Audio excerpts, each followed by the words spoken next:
Who would you put on your top 10 cyclists of all time list? Obviously, you'd start with Eddie Merckx, I assume, Eddie right?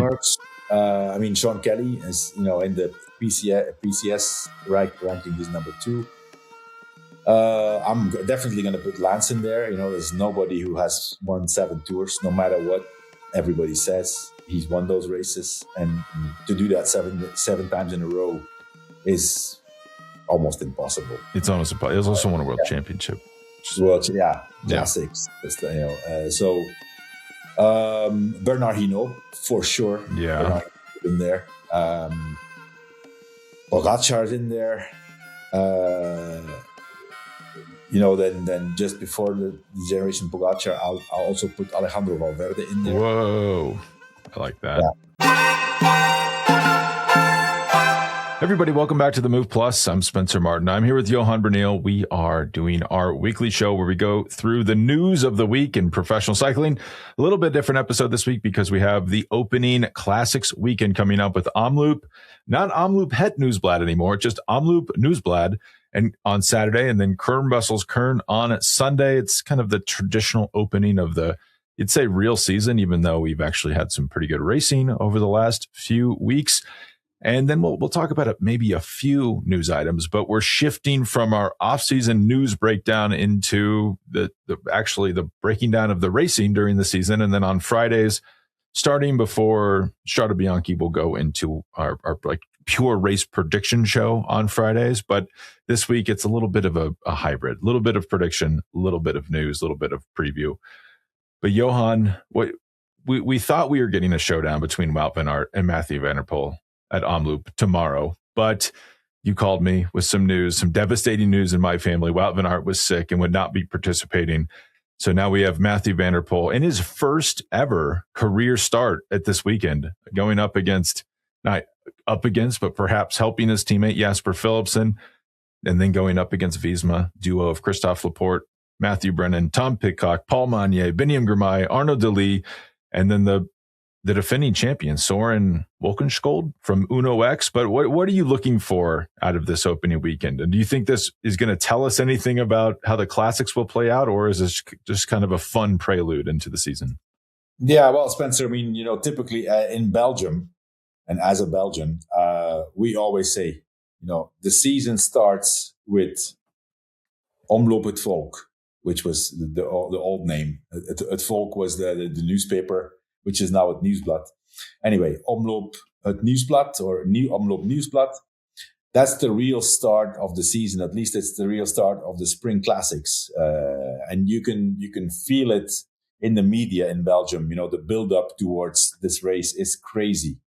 The newspapers are talking about it the whole week. Big portions in the sports sections of the newspapers, talk shows on TV.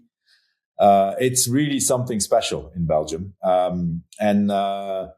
We had to wait until 3 days ago, I guess, to find out that Mathieu van der Poel was going to race. I think he does that often, right? He just all of a sudden shows up, said, okay, hey guys, tomorrow I'm racing. He did the same thing last year for Grand Prix Samain, which he won.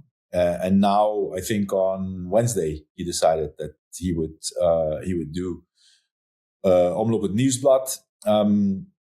It was kind of, it was a bit, people were speculating that he would do it, right? He's the big favorite, man. I have to say, I'm still here. I'm now in Murcia. I went down a bit further because my son is racing tomorrow in Murcia. But I spent the whole week there on the Costa Blanca, and I've seen him a few times training. Wednesday, I think, was it Tuesday or Wednesday? I saw him do really impressive intervals on Valdebo. He was going, man. He was going. So he's ready. And I think my opinion, and I think most of the peloton will just say, okay, you know what? We can only win if something special happens. He's the big favorite for this race, especially since, this race now is not anymore like it was before, where you had the hilly zone and then you kind of had a longer zone where situations could be changed and people could come back. This is the old final of the Tour of Flanders. It's the Muur of Gerardsbergen and then the Bosberg, and then it's 11 kilometers to the finish. Yeah, last year was the same. It did come back, but there was no Mathieu van der Poel in the race. So I just think that Mathieu van der Poel is the huge favorite. This race becomes harder and harder. It becomes really a mini Tour of Flanders, except the distance. And it's 200K and not 250 or 260, which is a monument. But really, if everything goes to plan, Spencer, and there is competition, but I can't see who else can win than Mathieu van der Poel. Well, we should say, so you're, just to back up a little bit, 207K, Omloop on Saturday. That's a good way to put it. Mini Tour of Flanders. It's the old Tour of Flanders course. I think it's really fun. It's like going back in time, a little harder. Kuurne-Brussels-Kuurne on Sunday, a little easier because you have some climbs, you have some cobbles, but the last, I'm just looking, it's 194K, and the last real climb is at 134K to go. Mm-hmm. So it is quite flat for the end. So Saturday's the harder race, the more classic-y. But to your point, that Mathieu van der Poel is going to be unstoppable. I would normally agree with you. I would say this is go everyone pack it in. But this is not, the last few years, it's not really a race where the obvious winner wins. Like go back to 2024. Was Mathieu there? Mathieu was not there. No, there's been some pretty good riders.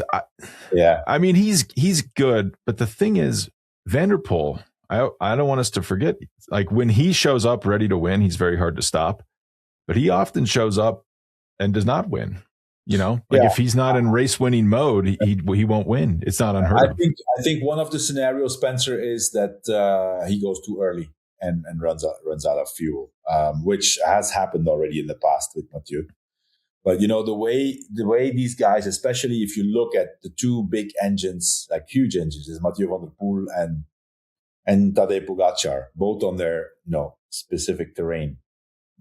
You see more and more, they just start the race so early because they want to exclude any uncontrollable. And, Mathieu doesn't want to be put in a situation where there's a majority of another team.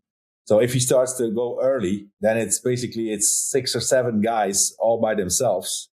And then it's the strongest guy who wins, right? It's up to the other riders, of course, to see if I expect him to go early.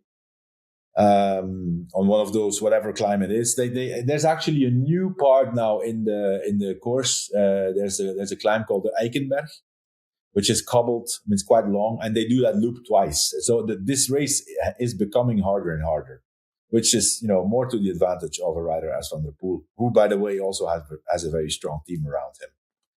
But I expect that he starts very early. And that the big guns are there. Other riders who should be there, in my opinion, co-favorites is Tom Pidcock. I think Tom Pidcock is a big favorite also. Knows how to race these races, but has shown that he's in really good form already. Winning that last stage in the Ruta del Sol was impressive. Has done a training camp in altitude already. Visma, of course, is handicapped now with Van Aert falling out with sickness. So that's the big bummer. But they still have Mathieu Brennan, who I think can step up and, not too much pressure on him. Mathieu Brennan is probably a rider who would have to take advantage of a moment of hesitance in the final and that there's a group can come back, and he's super fast in the sprint. Another rider who I think will be there, and this is another step up into his development, is Paul Magnier. He is fast, but he is also very strong in these kind of classics. And then especially a guy who's not many people have talked about him, but I consider him as one of the favorites also, is Tim Wellens, the Belgian champion. He's in great shape. He's the leader of UAE. And whenever there's situations where all eyes are on Van der Poel, Tim Wellens could be, the dog who runs away with the bone when the others are fighting for it. Tim Wellens is a very good pick here. I would not be sure. What was it? Classic Cayenne? We didn't really cover it, but just rode away from everybody. He stayed away for 50-ish K. The guy is flying right now. I mean, you make a compelling case for Van der Poel. It's hard to imagine anyone beating him. If we were doing outcomes, if I really had to pick, I would pick Tom Pidcock, though. He's been very impressive to me. Yeah. Van der Poel, maybe he parachutes in. My big question with Van der Poel, why is he doing this? He's never raced this. He's done, you would say, pretty well in the classics. I believe no rider has ever won Omloop in Flanders in the same year. Is that correct, Johan? Not sure. But listen, I mean, for guys like Van der Poel and Pogacar, these statistics are these statistics are bullshit. And it's kind of a funny stat because there's not really any reason why. It's not like, oh, you've peaked too early. These guys can manage their fitness well now. I think he just got bored of training, Spencer. I met him. I ran into him when he was coming down Col de Rat. No, I was going down Col de Rat. They were coming up with the team. Then another day he was with Freddie Ovid, who's always training with him, and another guy from Alpecin. I don't know who that was. And then another day on Valdebo, and I guess he said, "Yeah, okay, I'm ready. I just want to start racing." That's the beauty of being, the top leader of that team and basically deciding your own program and deciding, okay, you know what, we're not going to announce it, we're not going to plan it, but whenever I feel ready, I'll, we all know that he has this private deal with private jet companies. I was just going to say that's the beauty of having a private jet. You can just fly out. Calls them up and says, "Hey, you know what? I'm racing tomorrow. Bring me to the start." A little bit different than back in your day, I'm guessing. Yeah. Well, he's there. He did the recon. I saw he did a recon yesterday. So he did a recon with Greg van Avermaet, who's still incredibly fit. He's world champion. He's world champion triathlon. No, Greg van Avermaet. World champion. You are. I think you're right. He is world champion in triathlon. Yeah. That's pretty funny. I forgot about that. He is also a gravel racer, an accomplished gravel racer in his own right. But I'm glad Van der Poel's doing this because I'm sick of this waiting around. I mean, we've seen some good performances. Last week was incredible. Like that was very fun to watch at Algarve.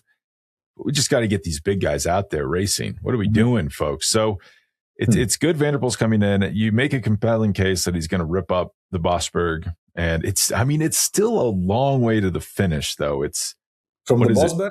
It's 11K. Is it 11K? I'm looking. It looks like it's 12K. So can he hold him off? But I mean, last year we did have a bunch. It was the same finish, unless I'm missing something. And we had a bunch sprint. So it's not unheard of that doesn't break it up, as you said. Yeah. Also, the weather is also important. I think there are possibilities of rain, and I've been told it's tailwind in the final, which is the advantage of that is big advantage. Yeah, huge advantage to Van der Poel getting away. What about Jasper Philipsen? How's that going to work? What's the dynamic there? Yeah, I think for Philipsen, it's a great situation because, well, first of all, let's see.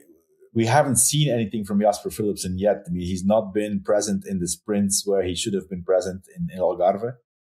So we don't know how his shape is, but, he tends to go up a level in these harder races and these semi-classics and classics. We all know if Paris-Roubaix, 2 times second, he won Milan-San Remo. And for him, it's a great situation because if he's there, he's probably not going to be there when the 3-4 big guys are going, but he can, just sit back and just see if it comes back in the final. In theory, the team doesn't have to do anything because normally Mathieu is going to be in front. Yeah, and then if he gets back, he's going to have a lead out guy in Mathieu van der Poel to lead out the sprint. So I think it's a great situation for Philipsen. That would be my main argument as to how Van der Poel doesn't win is he's the lead out man. I think that's his biggest danger to winning this. Someone asked me this morning, why is this called opening weekend? And my answer was, I think it used to be the first race that mattered, used to be the first race of the year, something like that. Is that correct? Usually the beginning of the spring classics. The northern European, like Belgium, Holland, northern France classics. It was typical. I remember when I was racing for Belgian teams, that was like the first big appointment. That's where you had to be there. A little bit different now, I would say, even than 5 or 10 years ago, where I know what you're saying. It was like the first show up ready, but now guys are showing up to UAE Tour ready to roll, as we saw with Del Toro's power numbers, Algarve. Like those guys are flying at those races. So it's changed a little bit, but it's the first Belgian Classics kickoff. And then the schedule is kind of funky too, because then you take a break, you go down to Italy, you're at Strada, you're at San Remo, and then you're back up at the Belgian Classics. But there's actually, let's take a quick break. And then I want to talk about Visma. I want to talk about the Van Aert no show. And he's not no showing, he's sick. But I want to talk about him not being here, what that means for Visma, what they need to get out of this weekend. And then we'll be right back. So let's talk on the other side of the break. Everybody, this episode is brought to you by Gusto. Small business life means hustling and figuring it all out, a lot of times on your own, but you don't have to spend your evenings guessing at tax forms or tracking down onboarding docs. Gusto handles all of that so you can spend your time on the parts of your business that you actually love, like watching pro cycling. And what is Gusto, you might ask? Well, Gusto is an online payroll and benefit software built for small businesses. It's all in one, remote friendly, and incredibly easy to use, so you can pay, hire, onboard, and support your team from anywhere. And with April getting closer, I can still feel the anxiety I used to feel while running my business Beyond the Peloton without Gusto. Have I withheld taxes? What do I owe? Have I broken the law? I don't know. But now I don't have to worry about it because payroll runs are automatic, taxes are handled, and there are no out-of-the-blue surprise payments. Just unlimited payroll runs for one monthly price. And all the stuff that used to be annoying, offer letters, onboarding, direct deposit, it's just baked right in. And the other thing, peace of mind. When you're running a small business, the last thing you want to wonder, you don't want to be laying awake at night thinking, did I mess up this form or have I missed something important? Gusto just makes it feel handled. If you're tired of admin work creeping into your nights and weekend, Gusto is honestly one of the easiest upgrades to your life that you can make.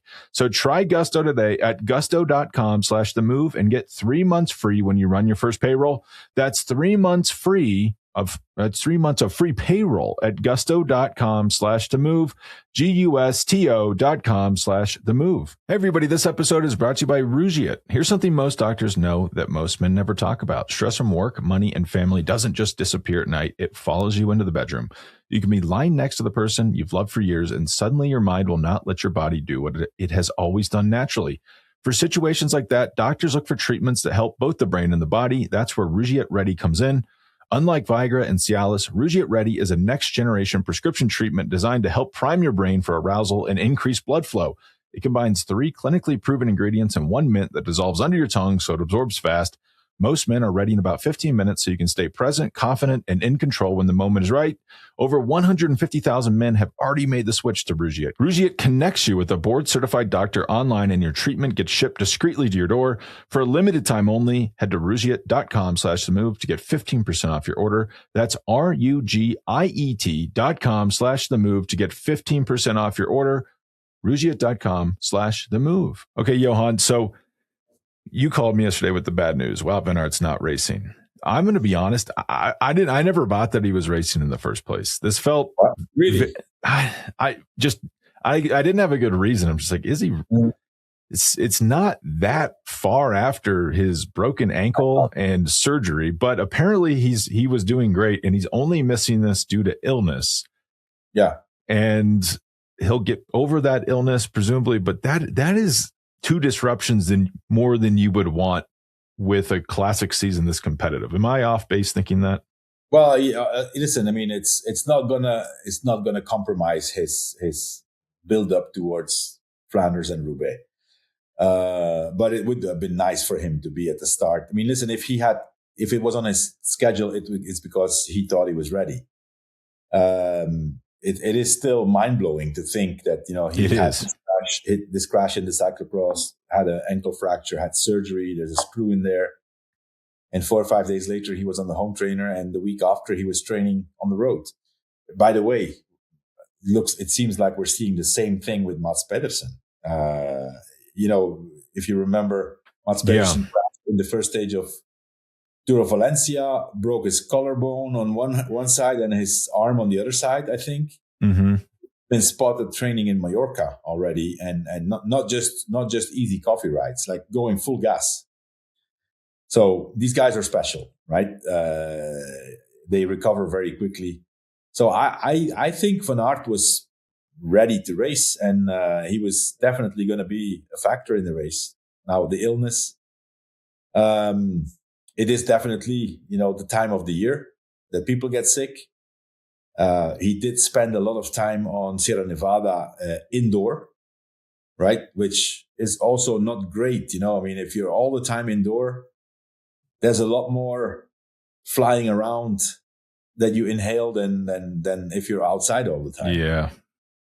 You're combine that with maybe a little bit empty already. Your immune system is a bit off, and I mean, I don't know what exactly the issue of the illness is. I saw an interview of Grisha Nierman, who said that they knew already a few days, and they waited till the last moment, but they knew already like 3-4 days ago that Wout wouldn't make it to the start of the Omloop, which is a shame for Wout, and obviously, okay, it's bad luck. It's nothing compared to his crash in the cyclocross and the ankle fracture. But there's obviously a trend in Visma that they are having to deal with a lot of negative news. There's nothing they can do about it, but it's clear that they're in a spiral where things don't work out. I put on top of that the fact that Visma has announced that they're most likely not going to continue if they have the choice. So they're looking for a new sponsor. That's stressful. I know how stressful that is. I've been in that situation. It is crazy stressful. And then, I guess they have some other injured guys also still. And then, the trainer of Jonas left, very, very surprisingly. Simon Yates retired, out of the blue. A lot of things going on. Yeah, it's one of these things where Wout van Aert gets sick before Omloop by itself. Well, that's not too bad, right? Wout van Aert breaks his ankle in cyclocross. That's not too bad, right? Simon Yates leaves. That's not too bad. We need a new sponsor. That's not too bad. But you start stacking it up, it's just feels like everything is unraveling before the season has even started. And I talked to a rival team manager about it, and it was their opinion that this stuff matters more than you might think, because especially with they're not having a ton of success on the road. So every week that goes by, everyone is like, tries to keep the morale up, but they are falling. There's no kind way to say this. They are falling behind on the road relative to their rivals already. Yeah, it's a snowball effect that doesn't. I mean, the ball doesn't go the right way. It comes back towards them, right? So they're in this negative spiral now. I mean, at some point they're going to get out of it, and things are going to start working out. But it is difficult to deal with at the beginning of the season, because already the pressure's so high to start off good, to have these early results that bring some peace and some excitement and, the winning mood, they don't have that yet. And there's a lot of things right now that they have to worry about. So obviously Richard Plugge is in a very difficult situation. He has to deal with a lot. But still, it's early, and, the good news is, for example, Jonas has changed his schedule. He's going to start Paris-Nice. If Jonas is in good shape, maybe he wins Paris-Nice, and, everything starts to turn around. It's possible. Yeah, and the other good news is they have Christophe Laporte looks good, and Mathieu Brennan is racing this weekend. He's a very, very talented rider. And this, maybe this is me just grasping for straws, but in some ways, maybe this is good for Mathieu Brennan, because he's now not working for anybody. Like, he's the guy. He has all the responsibility, and some people flourish when they're given that opportunity. Yeah. I mean, he's still young. I'm not necessarily thinking that even if Wout is there, that it's a bad thing for Mathieu Brennan, because he tends to be really good when somebody else has the pressure. So now the pressure's on him. We'll see. But anyways, it's the next step in his development, and I have no doubt that he will be in the front, Mathieu Brennan. There's some other riders, Spencer, that I think, not big favorites, but I'm really interesting to see. For example, it's his first race of the season. But what if, there's obviously Van der Poel is not going to do anything before half race. I assume, right? Let's assume that Jonas Abrahamsson. I was just going to say that. Yeah. He rides. Have you seen what this guy have been doing in training quantity and the training charge? Man, that guy's insane. Yeah. And he's so strong. So, Abrahamsson could be a guy like he gets in a break and then, the team start chasing him and nobody can catch him. That's not, it's not excluded. Yeah. Just to give people a view of this. This was maybe 10 years ago. A rider in the Gruppetto at the Tour said, mate, I averaged 350 watts for 6 hours on a mountain stage just to finish inside the time limit. And I'm saying, whoa, that's wild. Abrahamsson is up at altitude at Sierra Nevada inside on Zwift, doing that daily on Zwift. Like that's the type of rides he's putting in. It is unbelievable. I saw him out, some pictures on the cobbles. He's looking fit. I don't think this is outside the realm of possibility, Johan, that he gets in an early break and makes things difficult for the peloton. I mean, we saw you do see funky stuff. You remember this year, what was it, 2022, 23 maybe, where Wiesma just blew it up from 100K out. Do you remember that? Yeah. And I think Wiesma won in 22 with Van Aert. They won in 23 with Van Barle. This is at Omloop. 24 with Jan Tratnik. So they won 3 years in a row, I believe. Yeah, so they just didn't win last year. They did win last year. Now we're like, wow, these guys are down and out. Like that is, we are forgetting some domination they've had. But I will say, going back to the Van der Poel thing, I don't know if that was necessarily good, because they would have these dominant performances at Omloop. Mm-hmm. And then I just felt like they never recaptured the magic later in the classic season. Yeah. And so maybe being a little slower, or not slower, but coming in a little less hot to this weekend, maybe they can use that to build. I don't know. That would be something I looked at. But it is funny. I'm looking at the results, how much recent success Wiesma's had, and then now we're writing them off. But especially that Van Barle win, Tratnik win, you could see Abrahamsson causing problems for people. That was when Tratnik was away with Niels Pollitt, right? Yeah, they kind of clipped off. It was all wild, and then they clipped off the front near the end and stayed away. I've also wanted to ask you about this. I was on a U.S. sports chat platform, and they were about Luka Doncic, who's a Slovenian basketball player, and someone proposed the question, is Luka Luka's he's amazing. He's one of the best players in the NBA. But they're like, is he even the most accomplished athlete from his own country? Because of Tadej Pogacar. And then this cycling conversation broke out in the chat, which surprised me. But then someone said, Wout van Aert, probably not even a top 10 rider in the world anymore. I'm thinking what? He's the only rider that's dropped Tadej Pogacar in the last 2 years. What are you talking about? Not a top 10 rider. So, well, I mean, if you look at the points, I think. If you look at the points, I don't have the rankings in front of me, but he slipped quite a bit. But he also had a lot of bad luck to deal with. What do you think of Matthias Vacek for Omloop? He's a rider that could go in between the moves, and he's exactly the type of rider that would win Omloop. Yeah, I think so.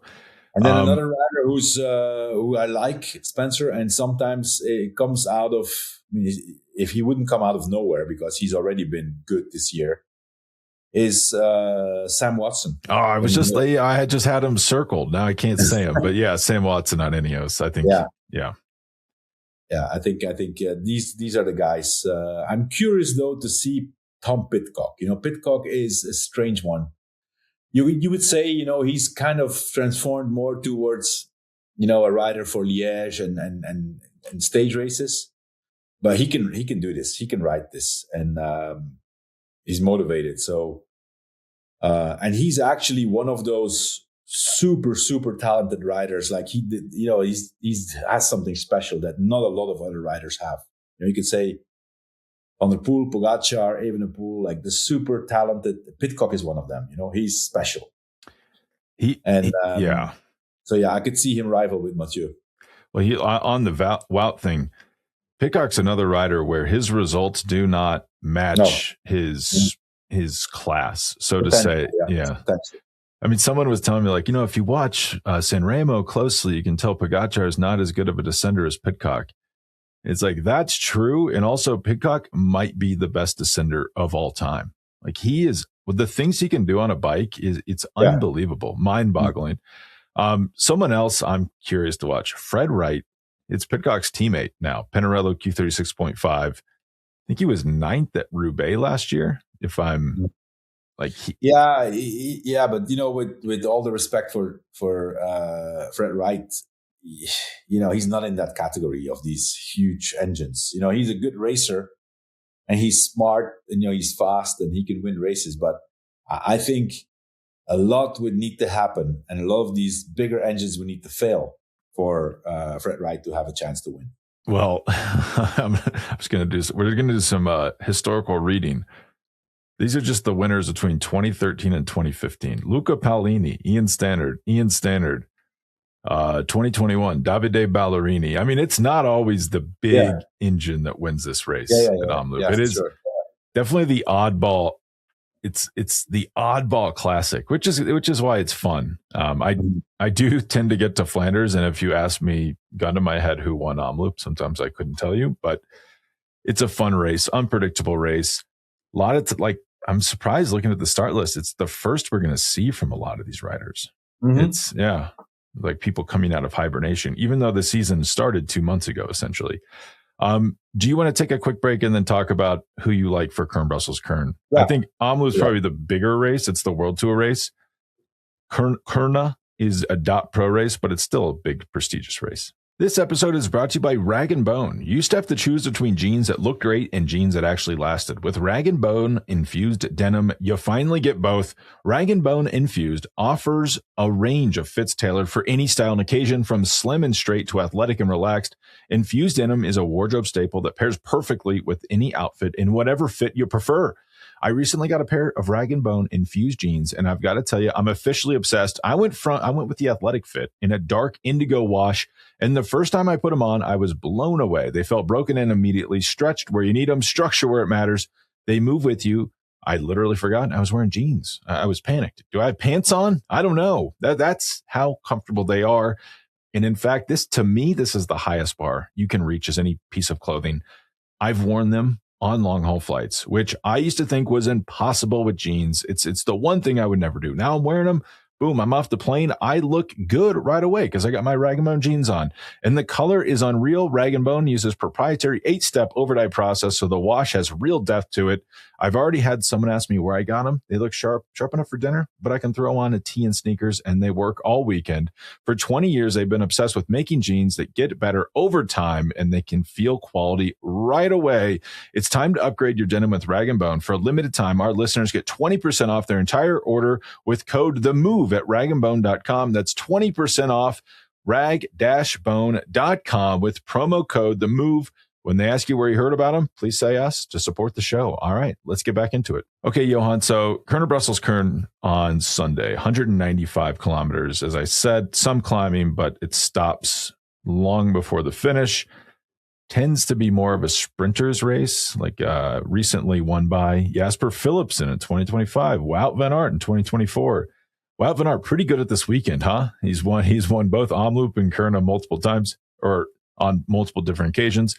Tej Benoot, 2023, a little bit of a outlier there. And then Fabio Jakobsen, Mads Pedersen, Kasper Askren, a little bit of an outlier. Bob Jungels, Dylan Groenewegen. So it's tends to be sprinter or small group stays away. Like I remember Jasper Stuyven stayed away on the final circuit in 2016. I like this race because stuff happens at Omloop, and then you kind of have to show up the next day if things didn't go your way and try to correct course. Who do you think is going to win on Sunday? Yeah, I think Philipsen is the favorite. We have Jonathan Milan is racing also. Yeah.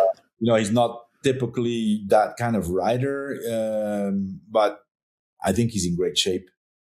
I'm going to go for Paul Magnier, man, in this race. That was my pick. Yeah. Paul Magnier is. We haven't spoken before, and it's funny we have the same choices. I know, and Paul Magnier. The thing I'm really interested, he's on fire. Just won two stages at Algarve. Mm-hmm. A lot of wins, 26 wins, and he is only 21 years old. That's crazy. But crazy. He's not won a lot at, you'd say, the biggest stage. He has some World Tour wins, but he won. This is crazy. Tour of Guangxi. So that's like not a real World Tour race. Sorry, UCI. He won stage 1, 2, 3, 4, 6. So it was only one day that he didn't win. He won a Tour of Poland. Yeah, it was like the summit finish. Tour of Poland. He won a stage in 2025. That's a World Tour race, but you wouldn't say the biggest stage. So I'm super interested to see how he does on Sunday. Yeah, but he's stepping up. He's he's maturing, and he should be a bit stronger. And also, it's kind of the guy that Soudal has to go for. This is their leader. Curious to see also this young rider from Vlaanderen, Tom Krabbe, who what he's going to do. He should be up there. And then another guy I circled here, not for anything in particular, but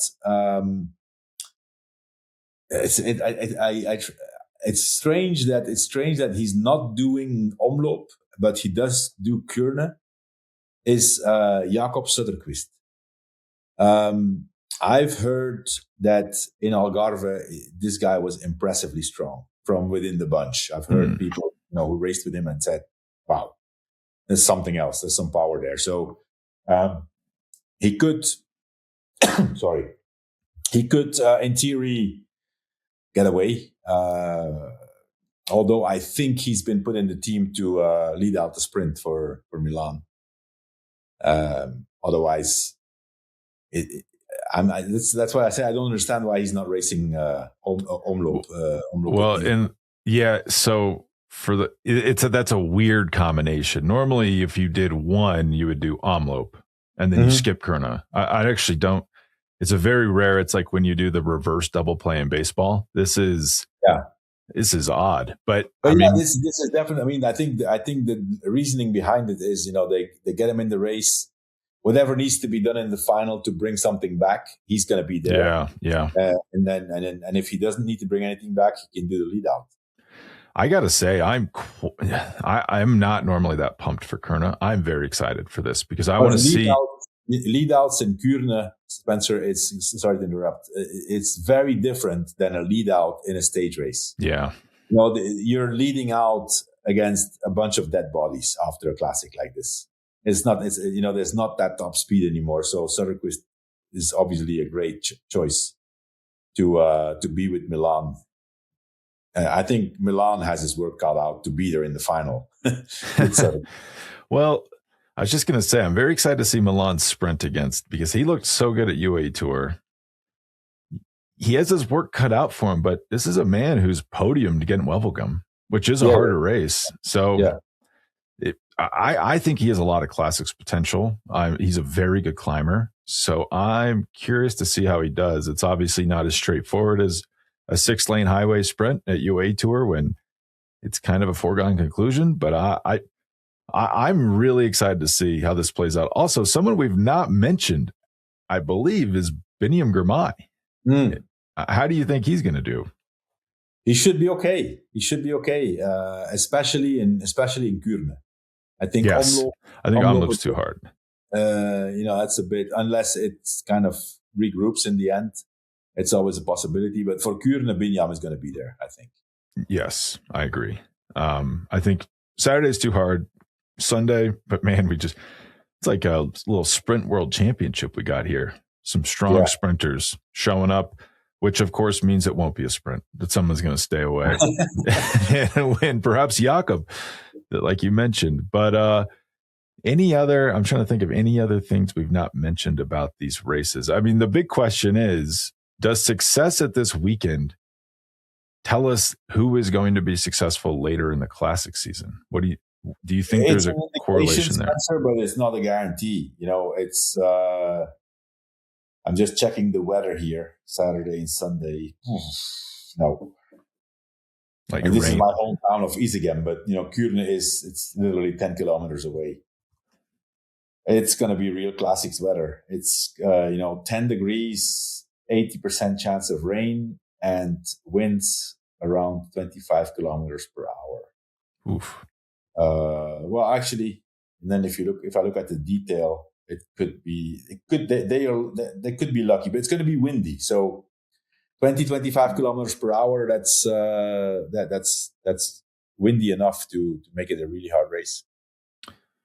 And tomorrow, the secret race. So if you're a real cycling fan, you're going to be skipping Omloop, and you're going to be watching the Faun Ardèche Classic. Christian Scaroni, pencil him in for the win, by the way. Facing off against, we normally would not talk about this race. This is in France, in the Ardèche region. Facing off against Ben Healy, Matteo Jorgensen, Matthias Schelmoze, Roman Gregoire, Lenny Martinez, Jan Christian, Egan Bernal, Mark Hirschi, Paul Seychelles. Wow. List goes on and on. Pretty interesting start list there, Johan. That's tomorrow? That's tomorrow. Wow, that's an interesting list. I know our cup overfloweth with good racing tomorrow. Yeah. I mean, I don't know if it really matters who wins this. I'm just excited to see this play out. I think we talked about this, but why is Matteo Jorgensen not at the classics? He's saving himself for the Ardennes. Is that right? I mean, I guess that's the choice they made, to have him focus more on the hilly races and the stage races. But Matteo Jorgensen is a rider who would definitely have his name in the list of the favorites we have. Especially, for Omloop. Yeah. Especially with no Van Aert. Maybe they wouldn't have done. Maybe they would have drawn it up differently. Well, that's the thing. That's the thing that I sometimes can't understand, Spencer. That these teams, and Visma is kind of known for that a little bit. And at least that's the impression I have from the outside. Is that they make a plan and they just do not deviate from that plan. They don't improvise based on circumstances and things that happen. Matteo Jorgensen would be the ideal guy to step in here and lead Visma in the opening weekend in Belgium. Yeah. I don't get it. It is very rigid thinking. And then it's just the French version of what we just talked about with Omloop and Kuurne. And then on Sunday, we have the Drôme Classique, which is just going to be the same riders in a similar region of France racing again, which is fun because you can just get two of the same races. My big takeaway from here is I'm very excited to see how these guys race, like especially Schelmoze. But why is Jorgensen not sliding into the classics team for Visma? But maybe Spencer, it's also a mental focus. If you're already decided that that's not going to be your focus, and you're already in the mindset, okay, I'll do the hillier races, because those two races are hard races. It's not so easy to then all of a sudden shift and say, okay, now, by the way, I'm just going to jump in and do Omloop at Nieuwsblad. It's easy to say, why don't they do it? But there's more to it than just saying, okay, I'll just change my schedule. But I think you should be able to do that. You have to be able to adapt.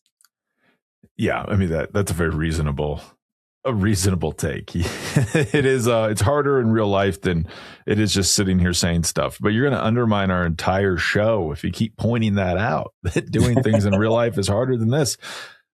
Someone we've not mentioned, I believe, is Arnaud Delis. Yeah. Well, how do you think he's going to do this weekend? And then I have a question for you about recent comments he made. I think he's going to be good, Spencer. The thing is, we're not in a position to predict because we haven't seen anything special from him. But he's definitely a rider. Listen, he has the power. If he's healthy, I assume he's fit enough to race. But he did Algarve, right? So we didn't really see. He did Algarve, yeah, I think. Yeah, and he got fifth on stage 1. It's just like fine, but yeah. But did you see these comments from him? So he had an injury also. He comes back from an injury. He had to postpone his training quite a bit. I'm not sure now if it was a knee injury. I think it was a knee injury or like a ligament injury. So he's probably a bit behind. Which comments? So he's skipping Sanremo because he says he cannot compete with Van der Poel and Pogačar. I would not have advised him to do this interview because, as you say, maybe he's injured and this is the right thing to do. I don't want my leaders saying that. I want them like Tom Pidcock shows up and Tom Pidcock thinks he can win against those guys, even if he can't. Different mentalities. Pidcock, when he starts, he always thinks he can win. And that's the kind of motivation he needs, I think. The Lee, you know what? I don't dislike it. I don't dislike the fact that, listen, he can't win. He can't win. I don't know about that. Sanremo's the weirdest race of the year. You don't know what's going to happen at Sanremo. With these guys there, when they destroy everything, he's going to be dropped on the Cipressa and he's not going to come back. I know the lead. Is that because of the injury, or he's just not strong enough to get over it? No, I mean he's not a good enough climber. But is he as good as Caleb Ewan? Caleb Ewan made it over the Poggio. Yeah. Okay. How many years ago? It wasn't that long ago. You're like me. You're ready to leave history in the dust. Hold on a second. So Milan Sanremo, let's look at this podium. So this was as recently as, you are right, the sport's changed. So Ewan got second in 2021. Michael Matthews damn near won the thing in 2024. Yeah. Jasper Philipsen won.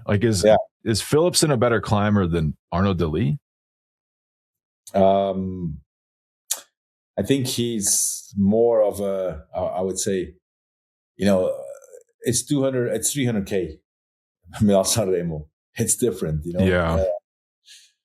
I can't see Arnaud Delis make it over the Cipressa if Pogačar goes crazy there, and he's gonna go crazy. He knows that's what he needs to do to have a chance to win. He needs to go faster and faster up the Cipressa, and there's no chance that the league can stay there.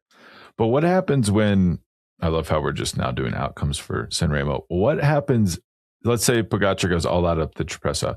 What does he do when he gets to the other side of it? Does he ride the valley by himself, or like? Well, yeah. It's a good point. We've talked about it already. It all depends what the other teams, if they freak out and they're all over the place, or if they gather and they pause and get organized.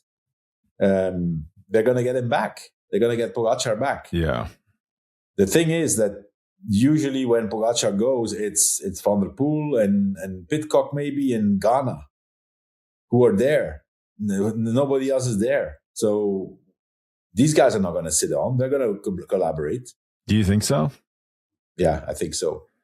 Yeah.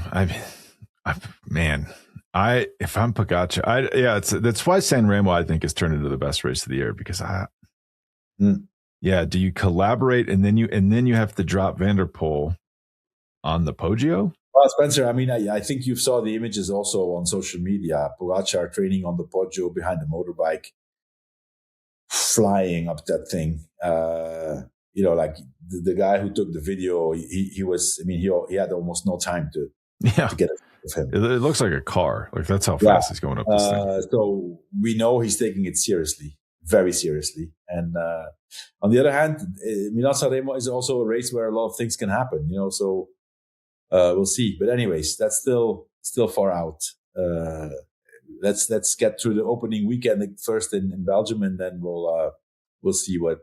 And then next week, Strade Bianche, first race of Tadej Pogačar. I'm going to be there, by the way, in person with a group of clients who asked me to organize a trip. So it's going to be fun. And I'm riding the Gran Fondo on Sunday. The Strade Bianche Gran Fondo. How far is that? It's 138 kilometers, 2,200 meters of elevation, and lots of gravel. 100, and yeah, so a lot of gravel. What tires are you running? What's your strategy there? I'm not riding a gravel bike. I'm riding. Interesting. I mean, I'm riding a gravel bike with road tires. Interesting. Yeah. What? And you're just, if you don't want to ride the gravel tires because you think it's going to be too slow on the paved climbs?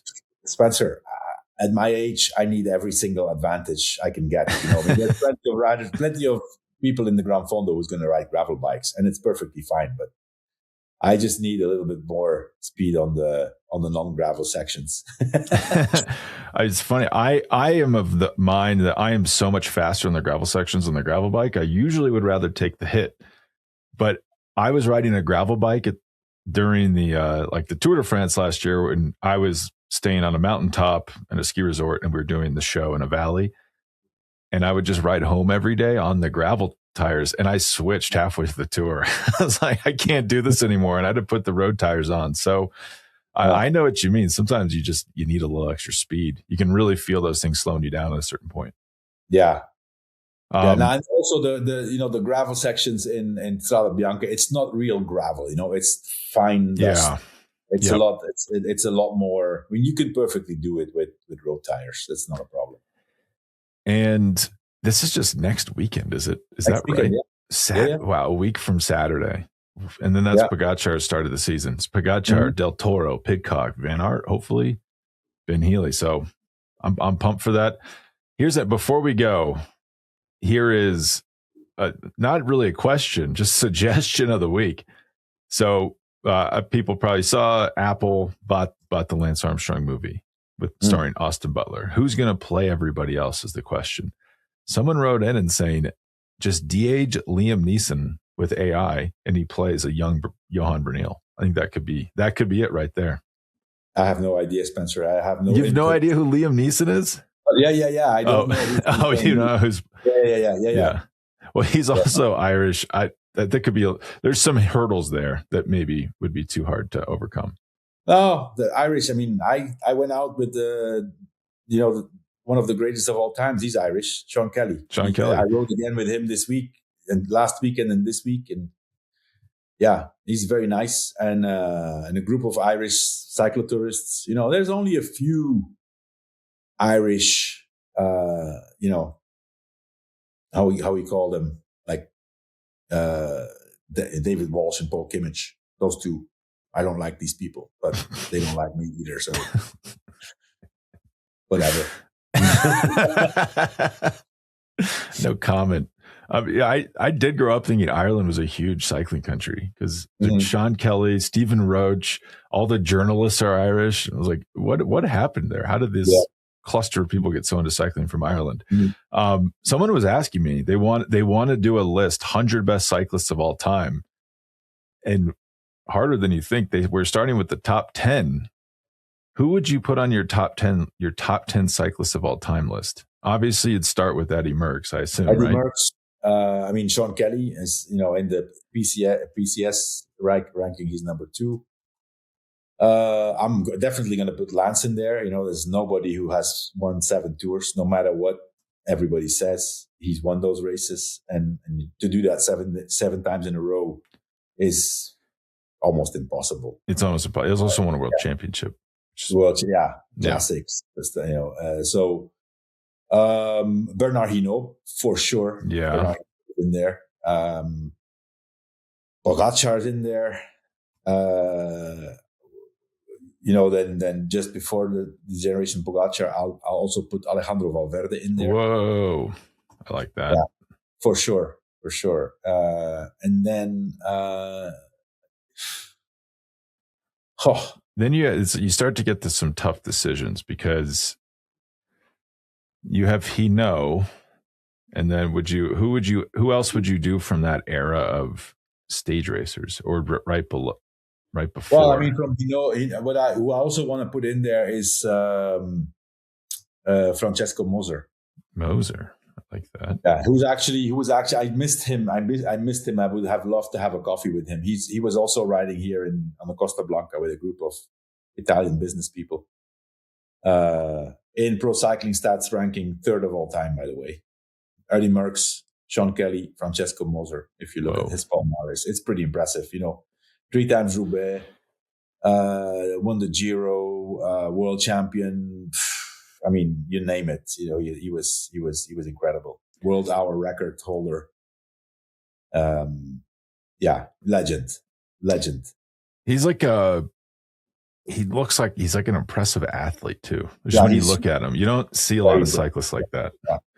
Yeah. What about like Jean Anquetil? Yeah, obviously. I mean, I you know, it's before. I have no recollection of him. I know. Yeah, it's hard when. No, he's true. He was. You have Jacques Anquetil, you have Fausto Coppi. These guys are legends, you know. Yep. And then we got one more. What about here's the big question. The thing I could not figure out. What do you do with Chris Froome? So he has 7 Grand Tour wins. That's a lot. Yeah. It's 5th of all time.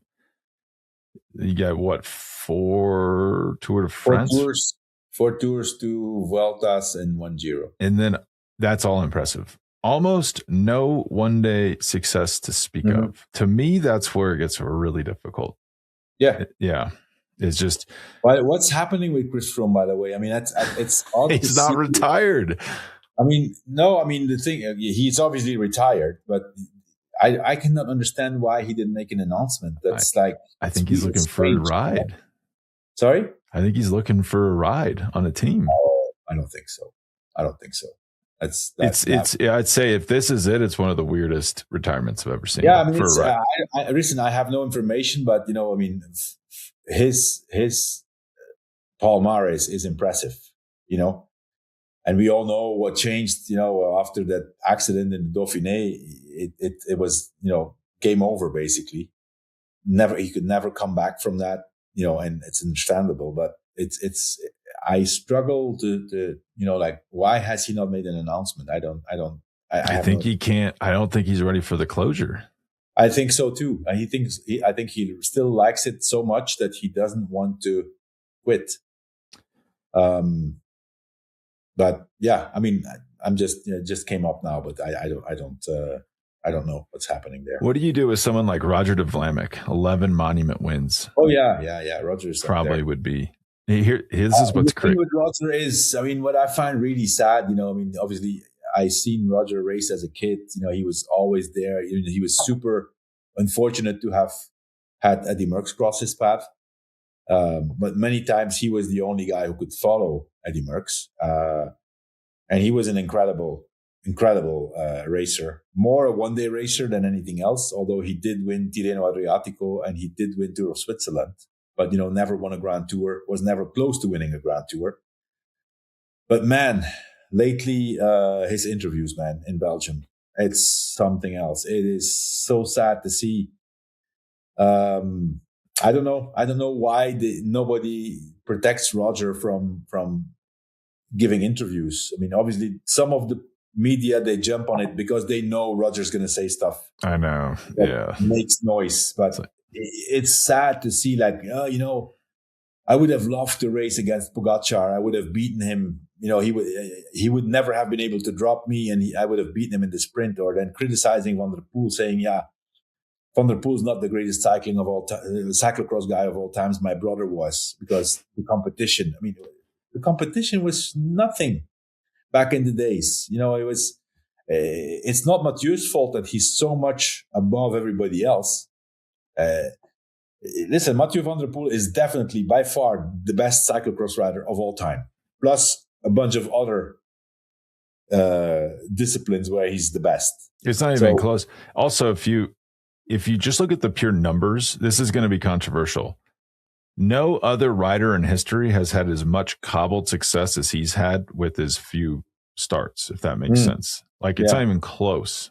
Yeah. No, listen, he's unique, Mathieu van der Poel. But then, you know, I mean, I'm coming back to those interviews of Roger de Vlaeminck, you know, I mean, and I respect Roger he was an incredible champion. But man, it's sad to see that in his old age, he goes off like this. It's always negative. There's never anything constructive or positive, or, you know, he can't admire nowadays cyclists. He needs to criticize them all the time. And, you know, if it's once in a while, it's okay. But, you know, all the time, it's Roger, stop giving interviews, please. Or somebody around Roger, tell him he needs to stop giving interviews because it's not fun anymore. It's kind of common in the U.S. You see a lot of like the former generation has nothing positive to say about.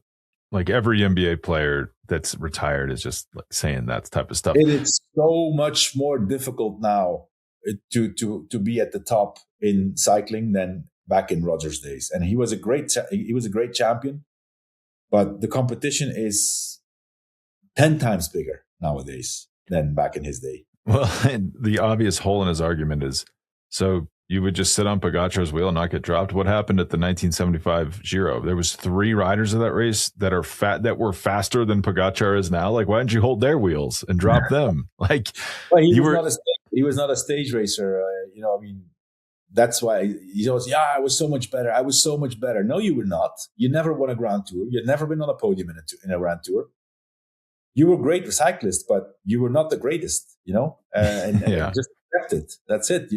Be happy and proud of what you did, but just, move on, man. And but to end us on a more positive note, this blew my mind. So I was going, trying to figure this list out, going through the most monument wins of all time. Eddie Merckx, number 1. Roger de Vlaeminck, number 2. Do you know who number 3 is on this list? This is the most monument wins ever. How many does Roger have? 11. 11. Then it's going to be Mathieu van der Poel or Pogacar, no?